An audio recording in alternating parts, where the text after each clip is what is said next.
few years ago, I was on a road trip with a female friend, and one of our stops involved camping at Antelope Island State Park in Utah. If you've never been there before, it's a pretty unique place. The island sits out in the Great Salt Lake, and once you're there, it can feel surprisingly isolated. There are plenty of beautiful views during the day, but at night it feels very different. You're surrounded by open space, distant lights, and long stretches of darkness. By the time we arrived, it was getting late in the afternoon. We checked in, found our campsite, and started unloading our gear. Everything felt completely normal at first. There were a few other campers scattered around the area, but nothing unusual stood out. That changed when I noticed a truck parked nearby. A man was sitting inside. At first, I didn't think much of it. People sit in their vehicles at campgrounds all the time.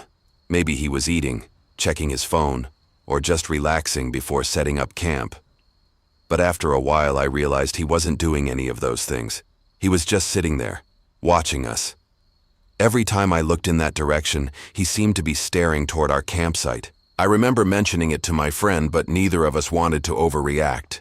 It felt strange, but not necessarily threatening, at least not yet. Eventually, the man got out of the truck and started walking toward us. The moment he started talking, something felt off. I don't know how else to explain it. He wasn't acting aggressively, but the conversation didn't feel normal. He would jump from one topic to another without any connection between them. Sometimes he'd stop talking in the middle of a sentence and then start discussing something completely unrelated. It became clear pretty quickly that he wasn't behaving rationally. We tried to be polite and keep the conversation short. Eventually, he wandered off and returned to his truck. Even after he left, I remember feeling uneasy. Something about the interaction didn't sit right with me. A little while later, a park ranger came through the campground.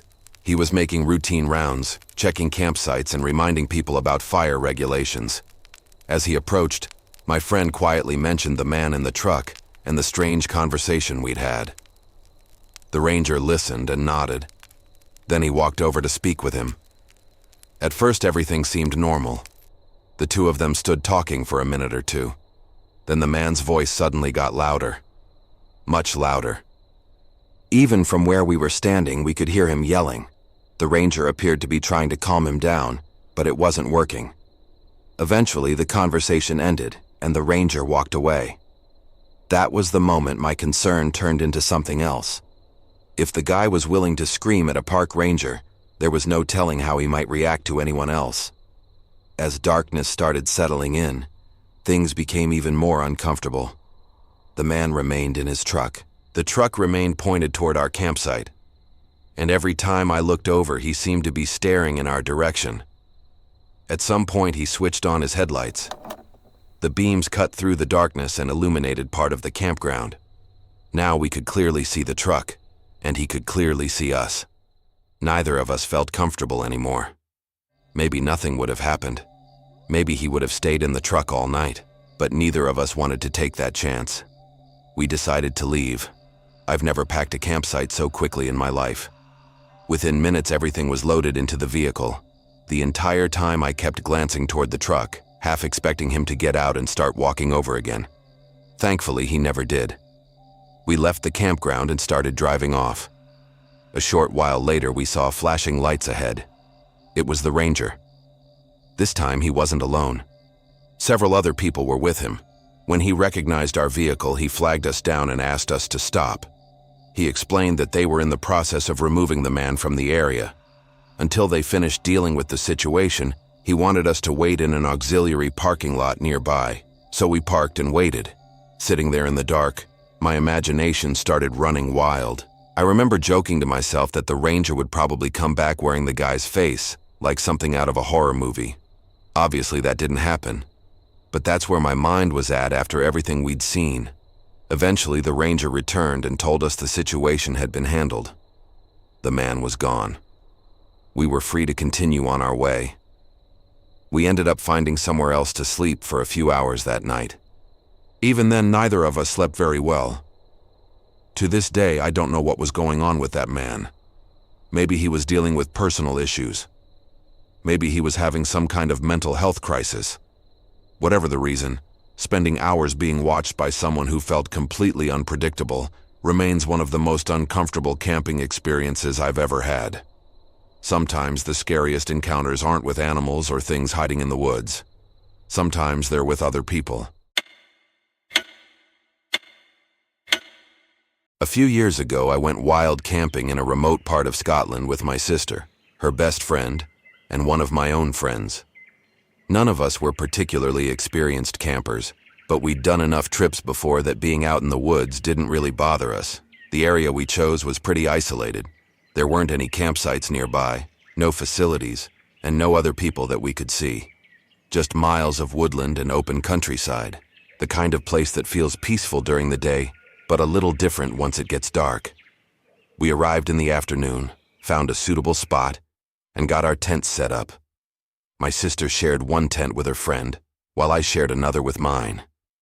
The weather was good, and the first part of the evening was exactly what you'd expect from a camping trip. We ate, talked for a few hours, and had a few drinks before eventually deciding to get some sleep. By that point, everyone was pretty tired. My sister and my friend both seemed to fall asleep almost immediately. I was the only one still awake. I've always been one of those people who struggles to switch off after a long day. I remember lying there listening to the usual sounds you hear when you're camping. The wind moving through the trees, branches creaking occasionally, the distant rustle of leaves. Nothing unusual. Eventually, I started drifting off. Then I heard footsteps. At first, it was faint enough that I barely paid attention. I assumed it was an animal moving somewhere nearby, but after a few seconds it became clear that wasn't what I was hearing. The footsteps sounded deliberate, like someone walking, slowly. They moved through the area around our tents, crunching over leaves and twigs. I immediately assumed it was my sister's friend. That seemed like the most obvious explanation. If someone needed to get up in the middle of the night to use the bathroom, they'd naturally walk a short distance away from camp. I remember feeling relieved once I'd convinced myself of that. It made sense. The footsteps continued for a little while before eventually stopping. After that, I managed to fall asleep. The next morning, everyone was awake fairly early. We were making breakfast when I casually mentioned hearing movement outside during the night. I laughed and said something to my sister's friend along the lines of, "You gave me a bit of a fright when you got up." She immediately looked confused. She asked me what I meant. I told her I'd heard her walking around outside the tents during the night. She just stared at me for a second. Then she said she hadn't left the tent at all. I honestly thought she was joking. But she wasn't laughing. Then she said something that made me feel uncomfortable almost instantly. She told me she'd heard the exact same footsteps. The entire time she'd been lying awake, she'd assumed they were coming from me. At that point, I looked at my friend who I'd shared a tent with. She said she hadn't been outside either. Neither had my sister. For a few seconds, nobody really said anything. We all just kind of looked at each other. The strange thing wasn't that we'd heard noises in the woods. That's normal. The strange thing was that two different people had heard what sounded like someone walking around our camp, and both of us had automatically assumed it was somebody else in the group. Only now we knew it wasn't. The more I thought about it, the less I liked it. Whoever or whatever had been outside the tents had been close enough that I never questioned whether it was a person. At the time, it had sounded completely normal, like somebody quietly walking around camp. We ended up moving our tents later that day. Not because anything else happened, just because none of us felt particularly comfortable staying there after that. We didn't go far. We simply chose a spot closer to the edge of the woods where we felt a little less isolated. Nothing happened during the second night. No footsteps, no strange noises, no signs that anyone had been nearby. But even so, I don't think any of us slept particularly well. To this day, I still don't know who was walking around our camp that night. Maybe it was another camper we never saw. Maybe somebody happened to pass through the area. Or maybe there was a perfectly reasonable explanation. But whatever it was, hearing those footsteps felt unsettling enough at the time. Finding out the next morning that nobody in our group had left their tent made it a lot harder to explain away. I've spent enough time outdoors to know that silence isn't always a bad thing. In fact, most of the time I enjoy it. What bothers me is when everything suddenly becomes silent for no obvious reason. Where I live, summer nights are usually full of noise. Even if you're not paying attention, there's always something making sounds. Insects, frogs, night birds, dogs barking somewhere in the distance, and occasionally livestock from nearby properties. The cicadas are probably the loudest of all. Sometimes they're so loud you almost stop noticing them because they've become part of the background. It's just what summer sounds like. One night a few years ago, I was outside enjoying the cooler evening air. Nothing unusual was happening. It was one of those nights where everything felt completely normal. The insects were loud. The frogs were making noise. A dog was barking somewhere far away. I wasn't really paying attention to any of it. Then everything stopped. Not gradually, not over a few minutes, instantly. One moment, there was a constant wall of sound all around me. The next moment, it was gone.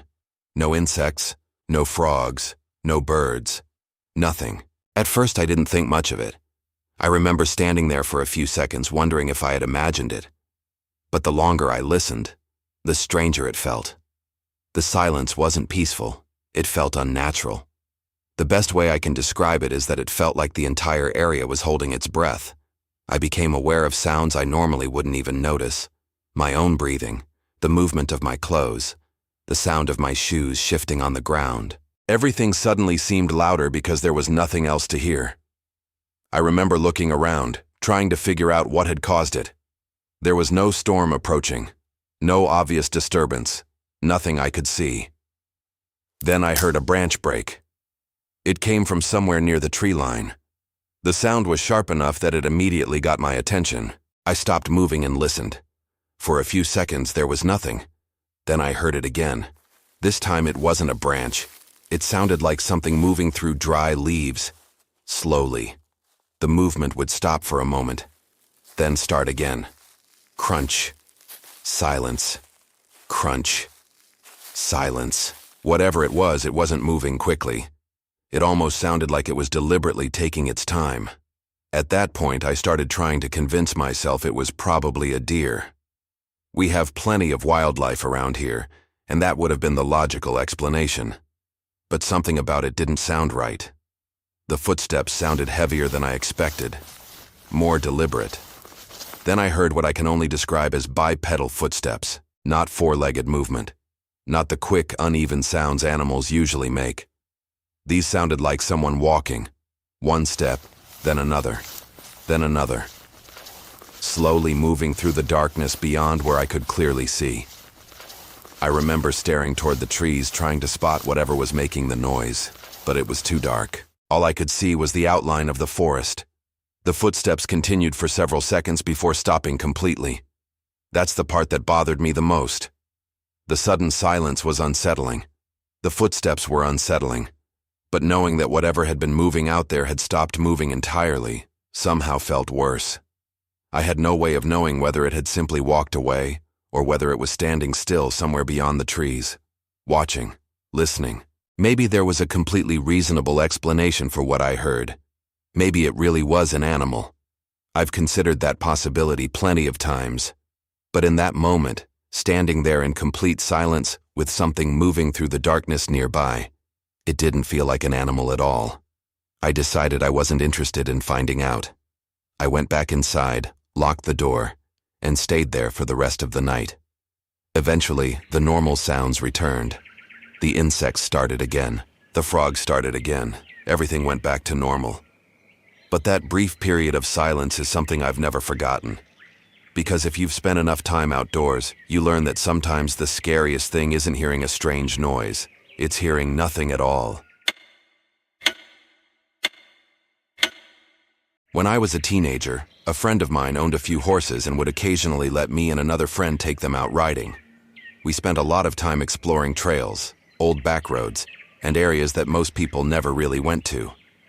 One afternoon, we decided to ride out farther than usual. The weather was nice, and neither of us had any particular destination in mind. We were mostly just exploring. After a while, we came across an old abandoned homestead. The place looked like it had been forgotten for decades. There was an old house that was partially collapsed, along with a couple of barns that looked like they could fall over at any moment. Tall grass had grown up around most of the property, and there wasn't any sign that people had been there recently. Even as a teenager, I remember thinking the place felt strange. Not necessarily scary, just isolated. Like time had stopped there a long time ago. We slowly rode through what used to be the yard area and continued beyond the buildings. Eventually, we entered a clearing surrounded by trees. At first glance, there wasn't much to see. The grass was fairly overgrown, and there were a few old wooden landscape timbers scattered around the edges. At least that's what I thought they were. I remember deciding I wanted to see if my horse would jump over one of them. Nothing serious, just a small obstacle. I turned my horse toward it and started moving forward. The reaction was immediate. My horse suddenly threw its head up and stopped. It started snorting and pulling back. At first, I thought maybe it had stepped on something or gotten spooked by an animal nearby. But then it became obvious something else was going on. The horse was genuinely distressed. Every time I tried to guide it forward, it resisted. It kept trying to move away from that part of the clearing. That's when I noticed my friend's horse was doing exactly the same thing. Both animals were acting nervous. Both were refusing to move farther into the area.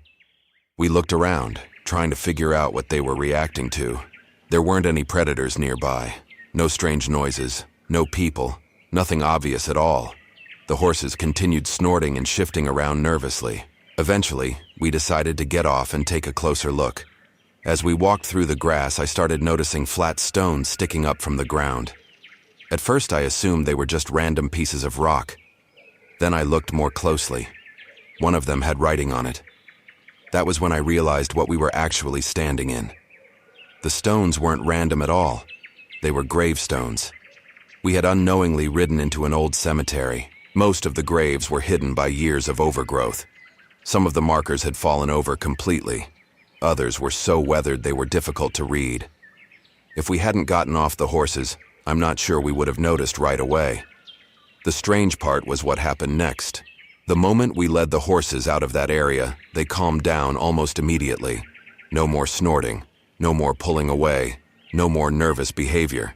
Within a minute, they seemed completely normal again. At the time, we couldn't stop talking about it. Maybe the horses had smelled something. Maybe they sensed something we didn't. Whatever it was, they clearly wanted nothing to do with that clearing. We never rode back there after that. Years later, I told my mother about the experience and described where it had happened. I expected her to be surprised. Instead, she immediately knew the place I was talking about. She asked a few questions about the location before telling me something I wasn't expecting. The abandoned homestead had once belonged to members of our family, and the people buried in that forgotten cemetery were actually relatives of ours. Out of everything that happened that day, that was the part that stuck with me the most. Not only had we stumbled across a hidden cemetery by accident, but it turned out I was related to the people buried there. And for whatever reason, the horses had known something was there long before we did. I'm not a forest worker or gamekeeper or anything like that, but for years I used to walk my dog through the same forest in southeast England almost every morning. After a while, you get familiar with everything out there. You know which paths are usually busy, which ones stay quiet, and what looks normal versus what doesn't. There was one particular area I passed fairly often. Down a steep slope from one of the main paths was an old rope swing hanging from a large tree.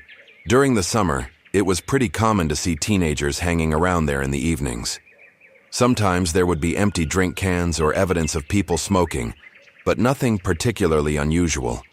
It was just one of those places locals knew about.